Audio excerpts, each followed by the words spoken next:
Greetings and welcome to the United Hotspot. Good morning, good evening, good afternoon. How is it going? Wherever you are, how was your long night? Was it a long one or a short one? Well, for me, I keep telling people I don't know why I struggle to sleep whenever Manchester United wins, yet I think it should be the other way around. I should be able to enjoy my sleep when we win. But unfortunately, whenever we win, I take long to get sleep. But how are you doing? Are you feeling fresh and all right? Is it a good morning? If it is a morning for you, is it a good afternoon for you, wherever you are, depending on your time zone? Are you about to go to bed? Well, before you do, I've got some news for you. I've got an update for you concerning an important player in Luke Shaw who was substituted off at halftime as we did beat Aston Villa in that very important Premier League game. I'll get you that update in just a bit. Just subscribe and let's move on with this Manchester United talk. Now, guys, it's been one of those nights that I thought were exciting, and I've been telling people one of the reasons I think I struggle to sleep when we win games of football is because in my mind I'm thinking about 1 million good performers, 1 million things we did right. For example, after yesterday's game, I was thinking about Andre Onana. Then I had to take time and think about Diogo Dalot. Then I had to take time and think about Harry Maguire, the man of the match. Then I had to take time and think about Casemiro. Then I had to take time and think about the joy of Hojlund scoring in his fifth consecutive game. Then I had to take time and think about Bruno and how we had a decent game. I had to take time and think about Garnacho. I had to take time and think about the entire team and Erik Ten Hag. I had to think about the worry of Luke Shaw and whether he's injured or not. I had to take time and think about how it would have been if Lisandro Martinez was there. I had to take time to think about how it will be if Mason Greenwood were to come back. So you can imagine my whole thought process. The entire thought process would not allow me to sleep, really, to have a good night's sleep. I don't know about you, gentlemen of the United Lovers channel. Good morning and welcome. Yes, welcome, brother, a partner in crime. Well, it's been a beautiful night. It's been a beautiful night for me, honestly, because when was the last time we went on such a beautiful run? It's been a long time. It's been a long time. And I reflect on that game and think about how our weakest performers turned out to be our best players. Honestly, for a long time, our weakest links at United have been Harry Maguire, Andre Onana, Diogo Dalot. Those have been our weakest links at Manchester United. They were our best players in that game. That shows you that this team is doing the work. We are putting in the hard yards, and the results are beginning to be seen.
Playing games.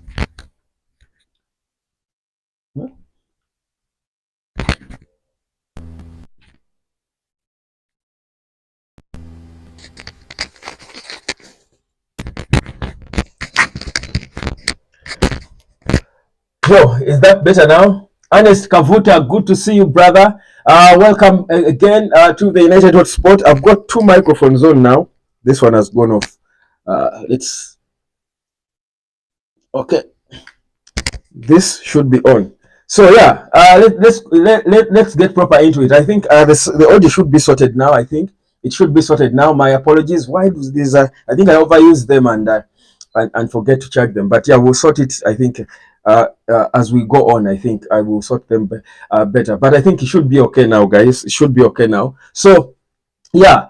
What was I saying? I don't even know where the sound went off from, but I'll take it back because even more people are coming on, guys. So here's the thing. So it's been, I think, one of those nights where people had so much to talk about a game, and it's a long time for us since we last had a situation where we had so much to talk about a single game. People have always been, I think, most of the games we've been playing this season have. It's been obvious. There's always been one thing to talk about, either how brilliant Kobe Maino is or Alejandro Garnacho or one or two other players. I think in this particular victory against Aston Villa, whereas it wasn't the most convincing win, I think Ernest Kavuta, yeah, we're now getting you, brother. Thank you, Ernest. Good to have you here.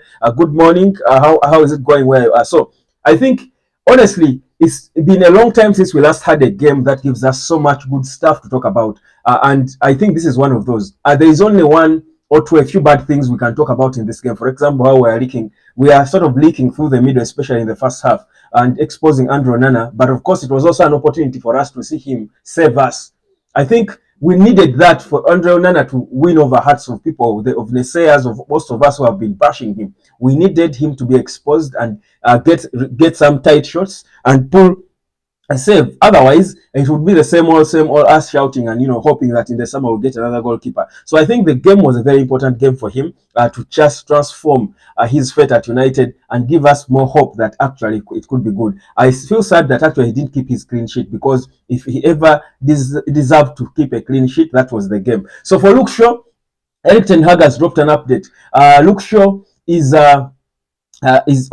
put him off. You remember in the second half, he didn't come on. In the second half, he put off Luke Shaw at halftime. And when he was asked after the game, the reason he said was because he was complaining at halftime. Luke Shaw was complaining, and it was a precautionary substitution to put him off and bring on Victor Lindelof. He said it was not because he was injured. They were actually trying to avoid it turning into an injury, considering that he's a fragile player. That's the reality. Luke Shaw is probably, him and Lisandro Martinez and Casemiro are fast becoming our most fragile players. So you want to play safe with them. If he has given you a good 30 minutes and is complaining of some pain, it is only safe that you withdraw him so that you avoid a longer injury that will inadvertently hurt us even more. So that's exactly what Erik Ten Hag was doing, and that's the reason he put off Luke Shaw at halftime. That's what he said, and it's because he has been injured for a long time. So certainly he's more susceptible to getting another injury if you just keep him playing when he's complaining. So that's exactly the reason they put him off. But he's saying they are going to assess him more and make a decision on whether he should be ready for Luton or he should be resting. I expect him to be rested, knowing how cautious, how careful Erik Ten Hag is. And I think that's one advantage about Erik Ten Hag that people don't give him enough credit for. I think he's I like how he doesn't want to force players. I remember when Tottenham was playing Man U, the first game of the year. By the way, we have not lost a game this year.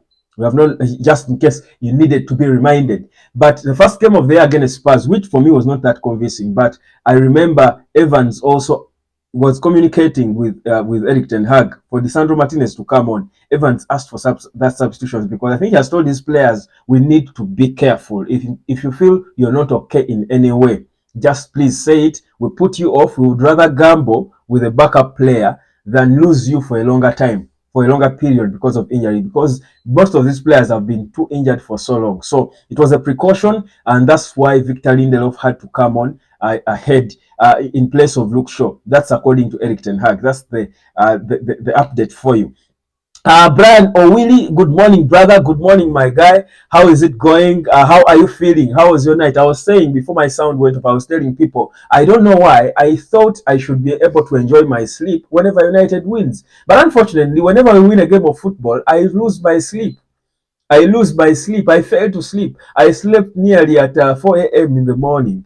And I'm thinking, come on, I should be enjoying my sleep and dreaming about Kobe and these guys. But unfortunately, Whenever we win, I can't sleep. Why? Because I'm trapped in thoughts, reflecting on the game, thinking of what could have been done better, thinking of which exciting player did well, thinking of how Onana was magical with his saves, thinking of how Casemiro was almost on the edge of getting a red card, but he managed the game well. Thinking of why Kobe Maino was looking, not the best of Kobe we've seen, and I'm beginning to get worried. I'm saying, is that boy losing it? Which I don't think is the case. So these United wins for some reason just disorganize me, and I lose sleep. But it's a good way to lose sleep. It's good to lose sleep for the right reasons because we are winning. So we are on a proper purple patch as a team. Erik Ten Hag is looking energized. Sad bit is that we are losing players because if Lisandro Martinez is not there, and God forbid, Luke Shaw has to be laid off for a long time. You saw how Victor Lindelof struggled playing in that left, and you don't want to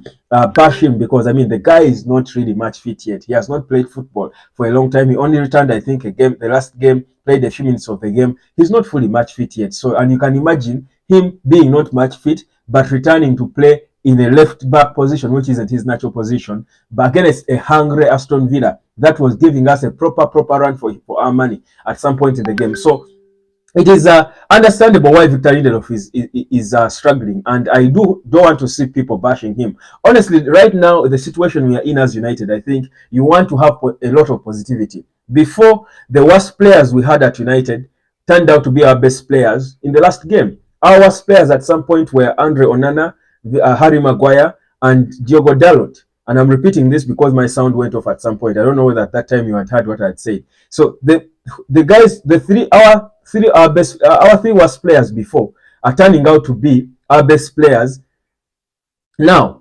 Onana, Harry Maguire, and Diogo Dalot. Any of the three could have been man of the match. Even Scott is the fourth player.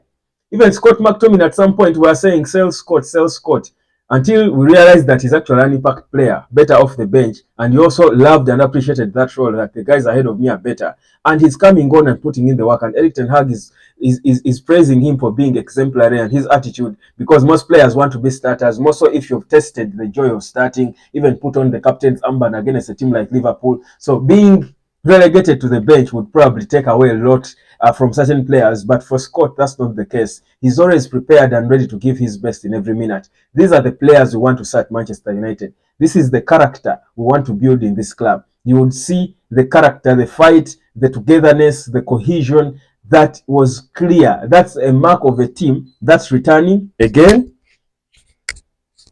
Brian Owili, check your audio. We are not hearing, we are not getting you. Is it off again? Guys, again?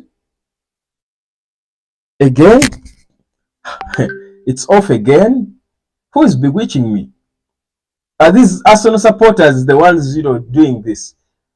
Are these Arsenal supporters the ones trying to this thing to fail me? My sound looks okay. What exactly, Brian? Are you serious?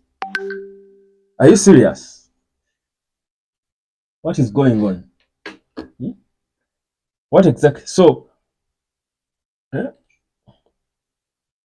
what exactly is going on? I think it was okay at some point. What is going on?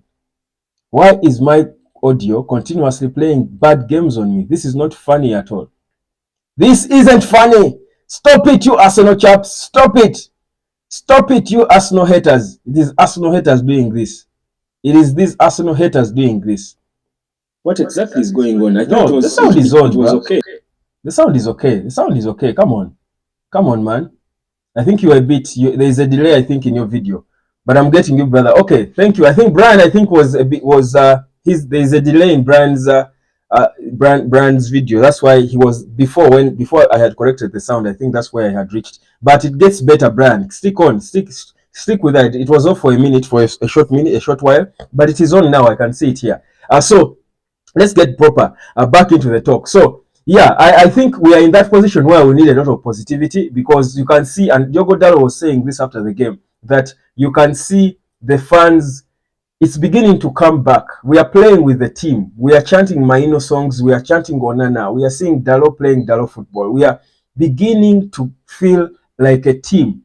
We are beginning to feel like we are together. We are beginning to feel like a unit. And it's so important if we are going to push for top 4 or even the FA Cup that we want, because that's the target. It's very important for us to be able to play like that. Now, going back to the Luke Shaw situation, and in case you're just joining, the update is that Luke Shaw was put off because of a precaution that Erik Ten Hag was.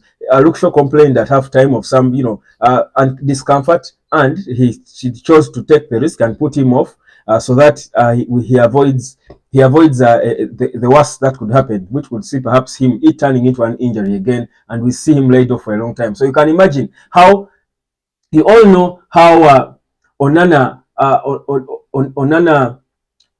we all know how Lisandro Martinez, Luke Shaw, and Casemiro's presence lift United. We have seen this clearly. We go from a mid-table team to a proper, in fact, from a bottom-table team to a proper title contender when those players are there. And so it's important for him to be protected. And for me, I've got no qualms about it. We're worried a bit. The only thing, though, is if in the event, and it could happen, in the event, so in the event that Luke Shaw is not fit for Luton, and I'm saying in the event, guys, I don't wish that to happen, obviously, you know that. But we need to be realistic, and we know Luke Shaw and how his body behaves. Such in most cases, when Luke Shaw is substituted off in a game like this, he will take another couple of weeks or months off. Now, I hope it's not the case. The beauty is that Tyrell Manasseh is on his way back. He's already training on grass. Maybe his return might even be rushed a bit because of the uncertainty with Luke Shaw. Because think about it, in the event that Luke Shaw is not available for Luton, then look at the team we have. You don't think Victor Lindelof will continue playing left back? The most usually and Wan-Bissaka, remember as well, returned to training and then was United Lovers Channel. Let's move on. It's okay. Okay, thank you. So you remember that Wan-Bissaka returned to training, I think last week on Wednesday, and he did not finish the training. He had to go off because he was complaining as well. So usually Wan-Bissaka has played. He played beautiful left back against Tottenham. You recall, I was amazed by how good Wan-Bissaka played left back. Yet usually when Diogo Dalot and Wan-Bissaka are available and Luke Shaw isn't, usually it's Diogo Dalot who is inverted and he plays left back, then Wan-Bissaka stays on the right. This time around, Erik Ten Hag just discovered something impeccably good, that actually Wan-Bissaka played very good left back in that game against Tottenham Hotspur, but he's not there. So how would we cope without Lisandro Martinez, without Luke Shaw? We know how Erik Ten Hag loves to play with left-footed players on the left-hand side of his defense. That's how he wants to get his balance in the team. And we see that it works. It makes sense in terms of how we play. It makes a lot of sense in terms of how we play. So I personally think we've got to now start thinking of options. How are we going to deal with that incident? The worst case scenario, that would be Luke Shaw not being there. And Lisandro Martinez already, we know he's not there for 8 weeks. So I think we can't risk to say now we move Diogo Dalot from the right and put him in the left. I think that would be us killing the right. Diogo Dalot has just earned the rights to be to own the right back position.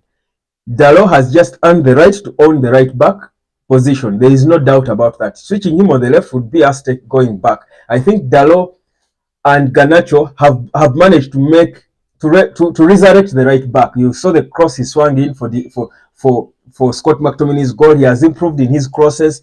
He has improved defensively. When he comes into the middle, he's good. He's not afraid to ask for the ball. He's growing in confidence every day.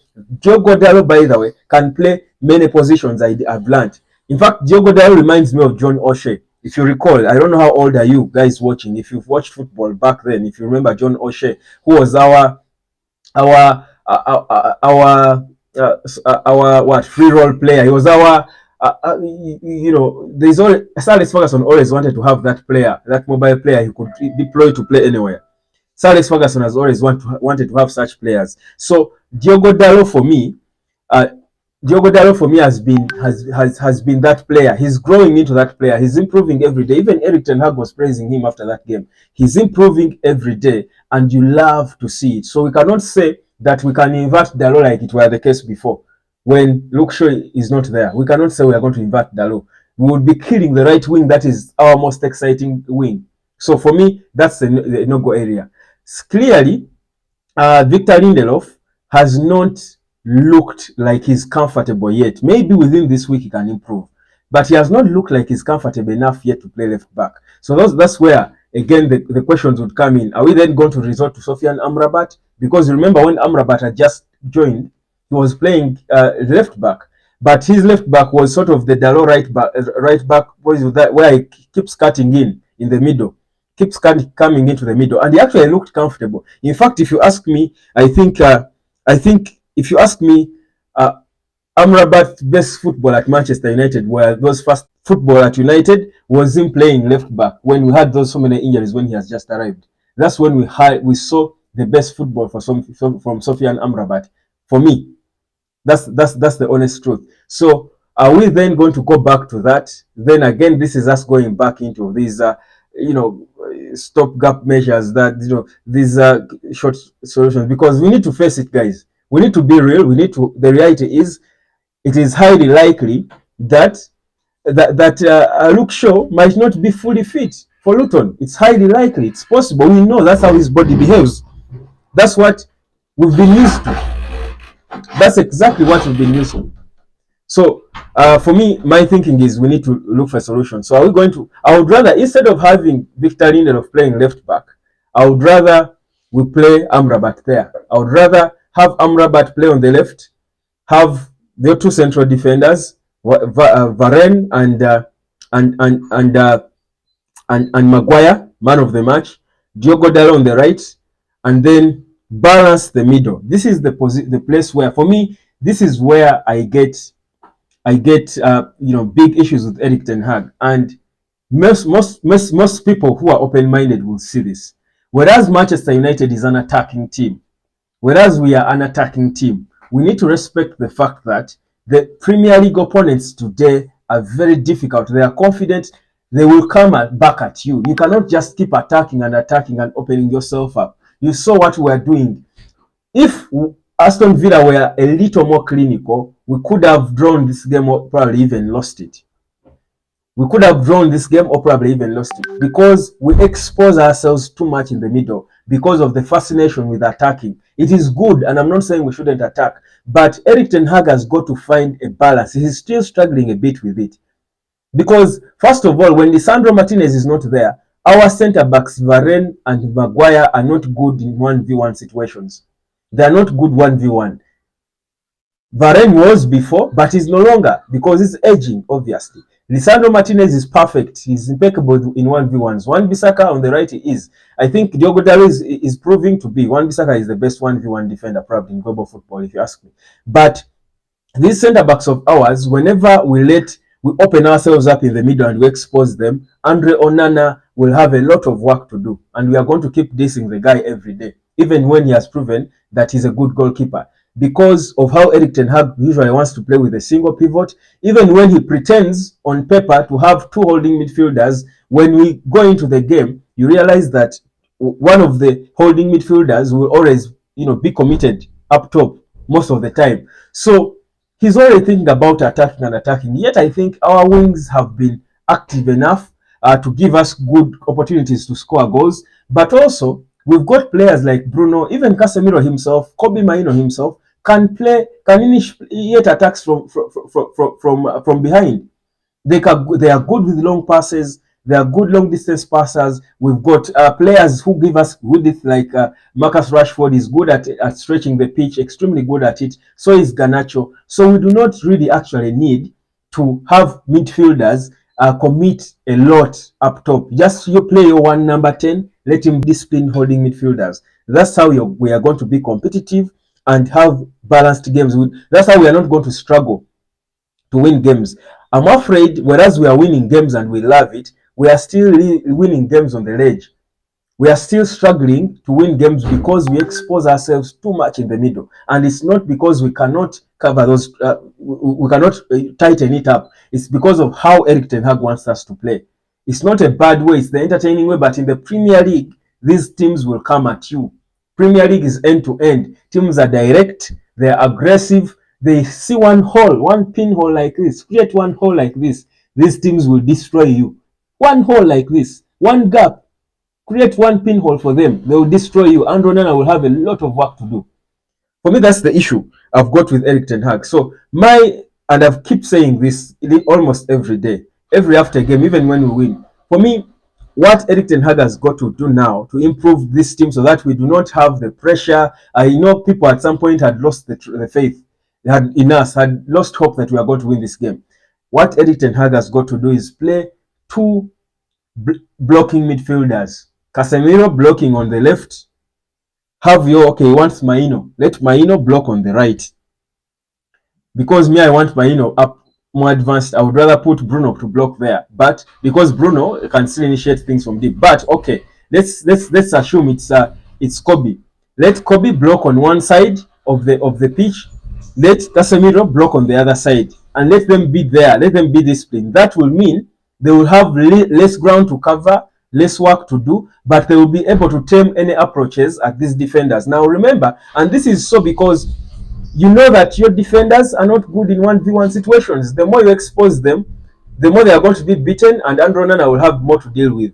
A more clinical finisher will always beat him eventually. If the more chances you give them to expose him, to be exposed, the more chances are that we are going to concede a goal. For me, that is the solution now to cover. That's why Erik Ten Hag, in his own words, was saying the game at some point looked like a tennis game. Like where a lot of rallying, like they call it in tennis. You hit the ball, now it hits, it comes back. Hits the ball, hits, come back. Hits the ball. It's a rallying, like we're on a rallying spree. One Harry Maguire called it basketball, where you just keep going, guy. You hit, make a basket, come back, they can't make a basket. Then I make a basket, make a basket. That's how it was turning. Why? And it was, you realize that all Aston Villa's runs were through the middle. Same thing with West Ham. Whereas we beat them, but Onana still came to the party and saved us a bit. It was because we are all exposed in the middle. That for me is the biggest issue that we need to solve. When we solve that in the middle, it doesn't matter if Luke Shaw is injured. It won't matter a lot if Lisandro Martinez is not there. We can manage with these players who are fit.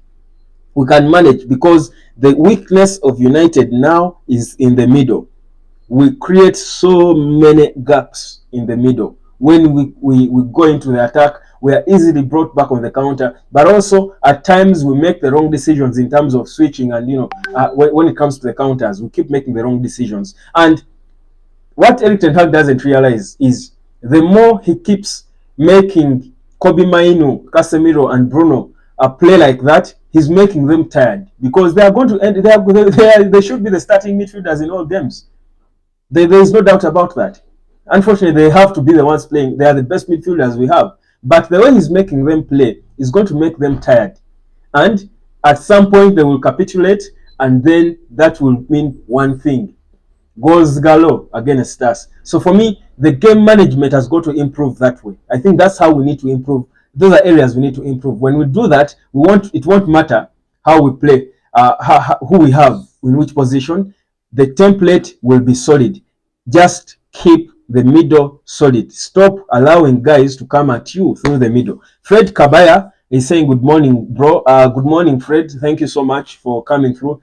Thank you for joining. So in case you're just joining us, the update on Luke Shaw is that Erik Ten Hag pulled him off not because he's injured, but because he was complaining, and it was a precautionary measure for him to substitute him and bring in Victor Lindelof because he did not want to risk with him because of how he's always injured. He said it was a precautionary measure to try and protect him from the worst. It could have turned into an injury if he had kept him on. But guys, let's go into the player ratings now. Clearly, now let's look at the players position per position. Perhaps I'll start with Rasmus Hojlund because he just can't stop. He just can't stop scoring goals. Now, it's not by mistake. I think that Rasmus Hojlund can't stop scoring. I think they have worked for it. You're going to give them their credit. I also think it is partly because his teammates are beginning to understand him. You realize now that I think, unlike before, and this is something I was complaining about for the longest time, that before Erik Ten Hag was deploying players to play for no one. And you see, you cannot have a £72 million high potential striker like that and you don't play for them. Usually you want to play for your striker. You can use Man City because Man City is the best club in the world right now. Let's face it. We hate to say it.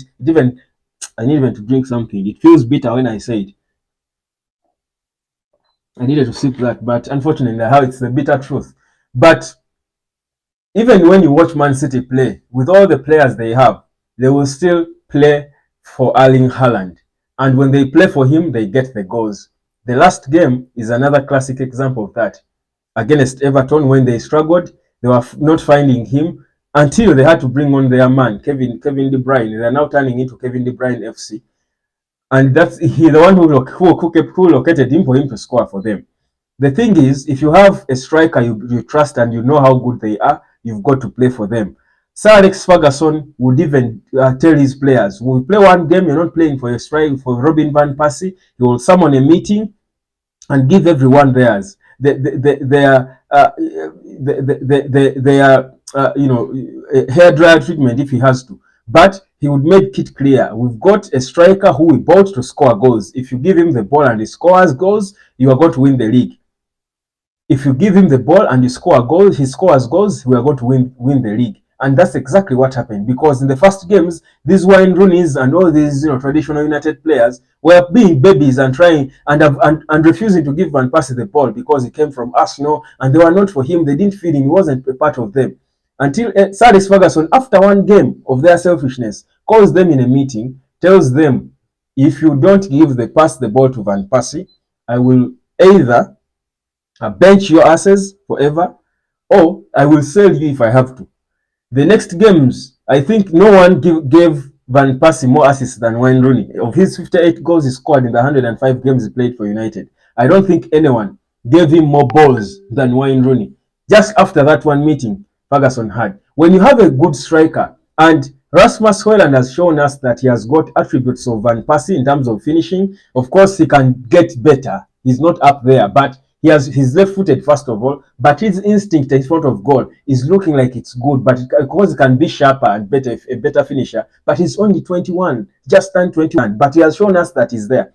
His movements is always in the right places. I think he again reminds me of Van Persie. Van Persie was never caught in the wrong places. Hojlund is always in the right places. Now, he also has attributes of Wayne Rooney, because Rooney would come deep and beat off people with his power, beat off bodies and assist to Van Persie passes. You would think that Rooney would be a better midfielder than most of the midfielders we ever had at United. After Van Persie coming, we realized when Rooney, in his last days at United, he had to be playing from deep, more as a number 10. He was the best, probably one of the best number 10s we've seen. Because he was a bowler. Same attributes with this Hojlund, but also the power.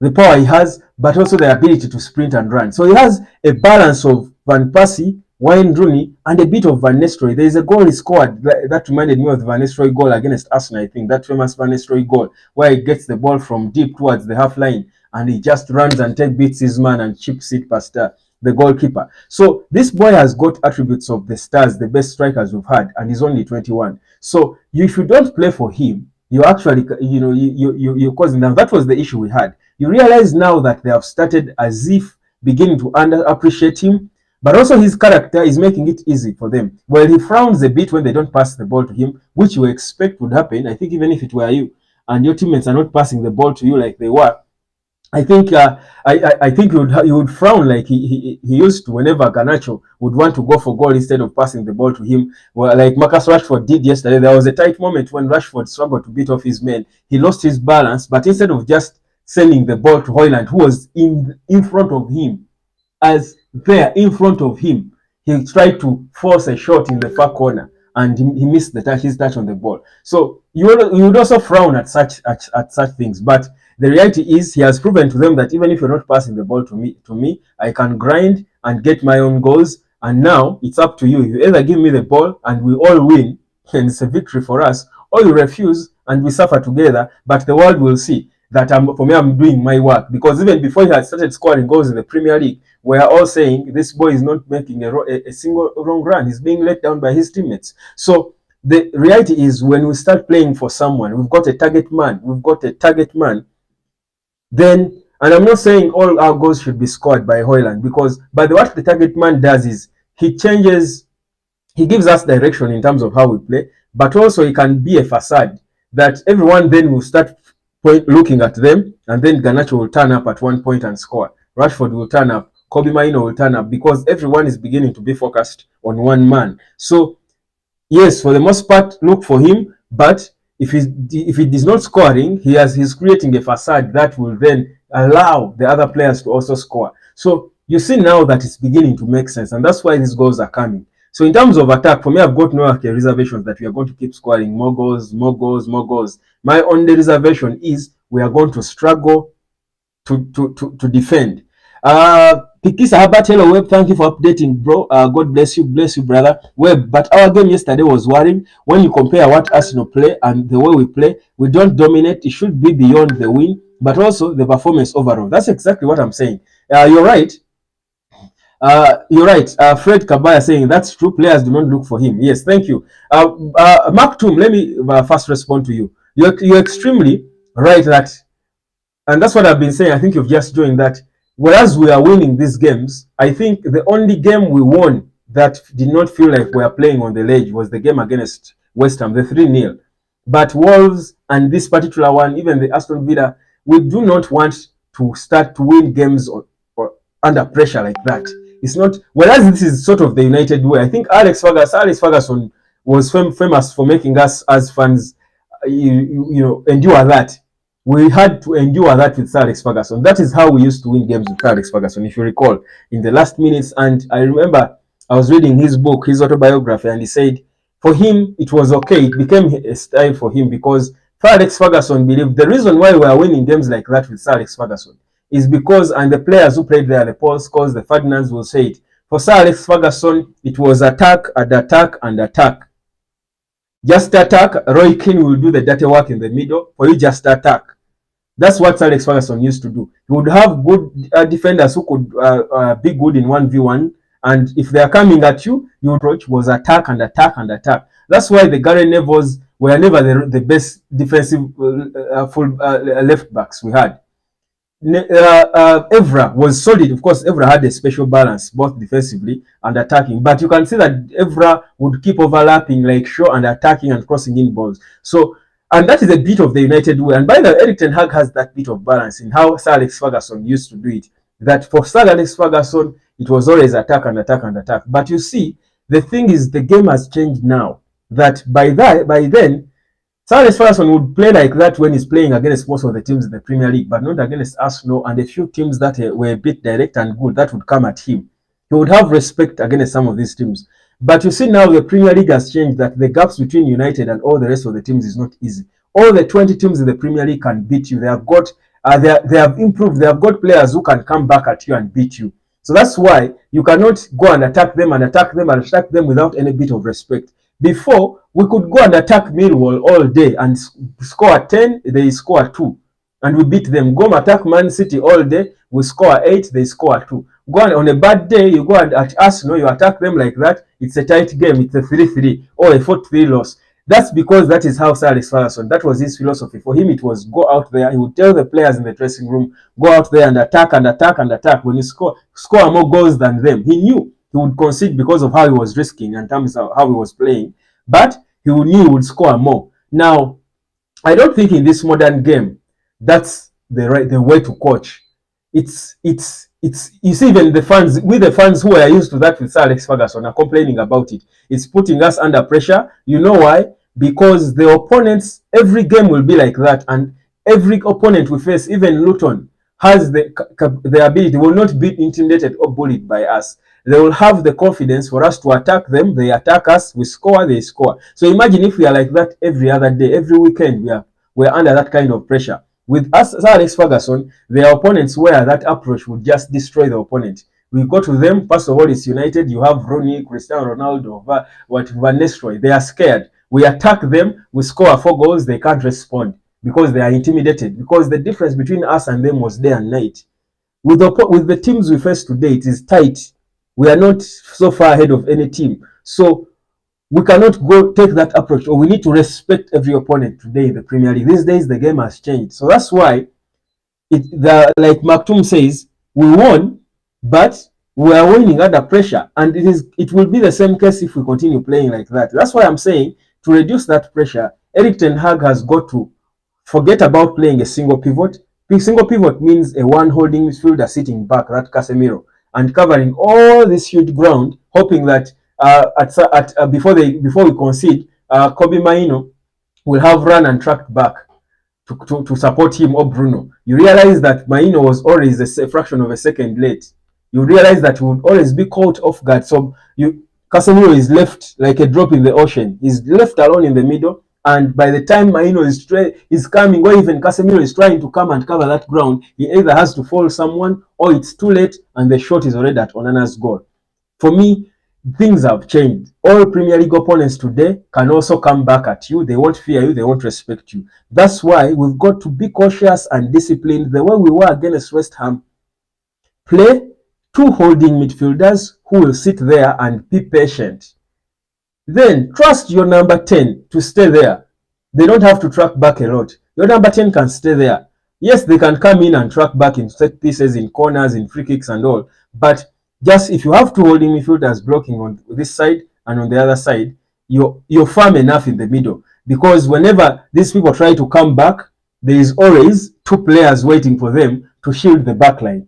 So it means there will be we shall be more committed to them. But to Erik Ten Hag, that's what they call the pressing. That's pressing that they want. Erik Ten Hag wants to have so many players pressing from the top that you keep these opponents there. But you see, one single ball will break them, break that line, that pressing line, and already your one holding midfielder has that whole diameter of a pitch to mark by himself. So imagine Casemiro is here, Maino is caught there with Bruno. He has this whole ground to cover. So if they are beating him on the left, he has got to sprint and catch that man. If he's beaten this side and the ball goes the other side, there is a whole annual acre of land here. You can build a new Old Trafford in the middle of the pitch. A whole acre for him to sprint. So if those players, the opposing team are fast enough, if the opposing players are quick enough and effective, by the time he gets there, he will either have to foul someone to catch up, or it will be too late when they have already shot at goal. So that's exactly what I'm saying. So that's why that's why we play with a lot of pressure. It's because of how Erik Ten Hag is fascinated with attacking, and he forgets to balance and shield the backline and the goalkeeper. That's why Onana has been exposed for so long. Watch our games. We create lots of spaces in the middle when they come at us. We create lots of spaces there. Even when you see so many white shirts behind the ball, there are spaces there in the middle. There is one holding midfielder who is like a drop in the ocean. There is a lot of space around him. That little space is enough for an effective team in the Premier League to exploit and hammer you. Fred Kabaya, that's true. Players do not look for him. Yes, players have not been looking for Hojlund because Erik Ten Hag has not been telling them to play for a target man. He wants goals to come from all over. That's the Arsenal way. That's the Arsenal way. The United way, we must have a striker who is going to guarantee, who is going to give us at least 20 goals a season. That's the United way. It's Arsenal, and that's why Arsenal are not winning titles. That approach will only win you titles if you are that Pep Guardiola Man City. That was extremely dominant. That the way they were playing was unseen in the Premier League. That pass the ball, and before you know it, anyone can score. They have beaten you down, and anyone can score. They had very good fast ball players on the ball. They are Silvers and who name them, Kevin De Bruyne, all these players they had.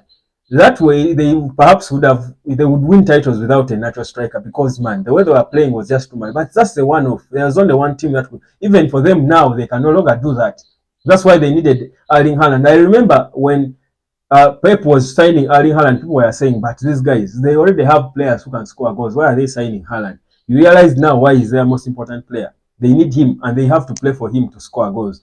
That's the Premier League for you. You need to play for your striker. You need to trust them. And the beauty is this Hojlund has earned our trust and should have earned the trust of everyone.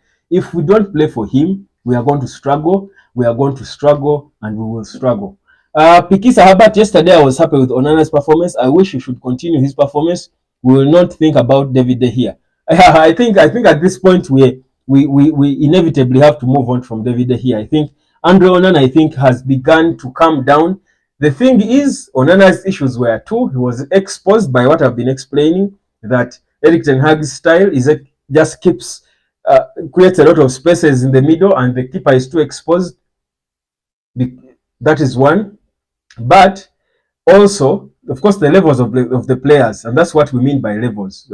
Because Lisandro Martinez will know that the way Erik Ten Hag plays exposes the defense, but Lisandro Martinez is too fast and he's good 1v1. He knows when to come in quickly and cover a gap and cover the spaces. We are giving too much space. Thank God the defense was alert. Exactly. It's not even the defense that was so alert. And that's why for me I say Andre Onana, whereas no disrespect to Harry Maguire, he performed so well. I think for me technically, Andre Onana should have been man of the match in that game. Because whereas the defense was good, Andre was exposed a lot. And you saw how he was coming off his line at the right time to support the defense, but you saw how he was exposed and taking in crosses directly. There is no way you can get such a direct cross. It is so difficult to get such a direct cross when you have two holding midfielders or when you have Lisandro Martinez there, because Martinez is so fast and is ahead of his opponents. So he will be, and he's quick. So he will quickly come and cover that gap. He knows where to stand and block you so that you don't have the view of the goalkeeper. So these defenders were beaten fast. The midfielders were beaten easily because Maino was always more committed up top, and except in the second half, I think he spoke to them and they tried to come back and manage it a bit. But still, it was still not working because we still wanted a goal. We are desperate for a goal. So that balance in the middle is the only weak link we have in the team. And it's all not about personality. It's not that we don't have the players to do it. It's the manager and how he wants to play. It's a tactical thing. It's not an inability thing. The same players he has just needs to reorganize how they play. Have one number 10, let Bruno roam. And that's why I tell people that the way Erik Ten Hag plays will not give us the best of Bruno. Honestly, we've not seen the best of Bruno Fernandes. It's because of the way Erik Ten Hag plays. You know why? Because Bruno has for the longest time been forced to run back and track back and track back and track back. So he will not focus. Yet a number 10, being a number 10 in a 4-2-3-1 formation, you already have enough space for yourself to roam and cover. It's enough. That hole is enough. Being a number 10, that hole behind the striker is enough space for you to cover. And if Bruno were concentrated on just that space and not coming and running back, he would be more dangerous in our attack. He would score more goals, he would assist more, he would force more rebounds if he was more concentrated on that hole. But the only way he would be concentrated on that hole if there was more decentralization, I think that's what they call it in English. Decentralization of duties, that Bruno, your job is to man that space, that number 10. We have behind you one person blocking on the left, one person blocking on the right. Don't worry about going into those spaces. They are there. They just need to block and cover, get the ball and pass it to you. And for you, do your thing. Do your magic in the middle. Already, Marcus Rashford is too fast. Just pass the ball in the corner flag. He will be there before anyone. On the right, Garnacho is there. His style is cutting in. Just pass the ball. He will be there to get it. Hojlund will be in the right places. That hole in the middle. But Bruno ends up having to play in that hole, then having to run and track back to support this one holding midfielder, then having to run back and try to do the roles of the number 10. So there is no proper decentralization of it. Then at times you see Kobe Maino is there everywhere. The way we play in the middle is still not organized for me. It's a bit disorganized, and that's why we see it. That's why they come at us, guys. On a bad day, let me tell you, we play like that on the 3rd of March against Manchester City. We might score 4 goals, Man City will score 8. Give those spaces to Kevin De Bruyne. Those spaces we are creating, those acres we are creating in the middle. Kevin De Bruyne, Haaland will score 10. Let me tell you this. If Erik Ten Hag keeps playing, you see we had a disciplined performance against Liverpool. That goalless win, I keep calling it a goalless victory because at that point, that performance, that game felt like a victory. If you recall the game against Liverpool, where we were so disciplined, there was nothing attacking, and it was a blunt game. But of course, at that point, we had no right hoping that we would go to Anfield and beat Liverpool. All we had was avoid the beating. and we were disciplined and we did it fair and well. So it was a goalless game. The only thing that left was now balancing it with the attack. For now,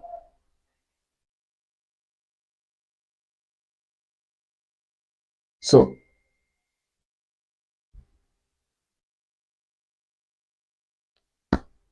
that's it for me, guys.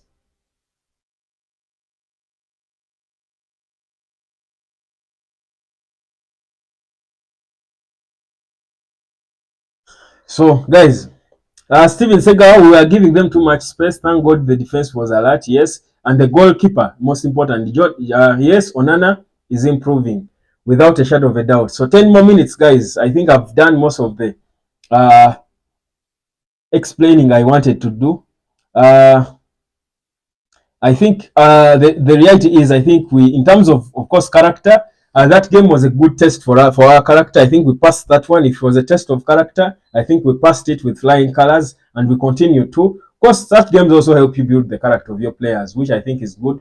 And yeah, it's a good place to be at, guys. Thank you so much. I will be back later. I think I need to leave it at this. Thank you so much. My name is Webb. It's been an awesome nearly an hour. Yeah, thank you, guys. I'll catch you later. Man United, keep enjoying the victory, and of course, enjoy my match reaction. It's either in the videos, the last videos I posted. There is my match reaction. My name is Webb, guys. I'm here every day. I'll be back live. If there is news in between now and night, I'll be back around 5 p.m. for a live. If not, I'll be back at 11. I don't just want to keep coming there, and there is not really news or updates, but it will all depend. I'll be back. Catch you later. Bye.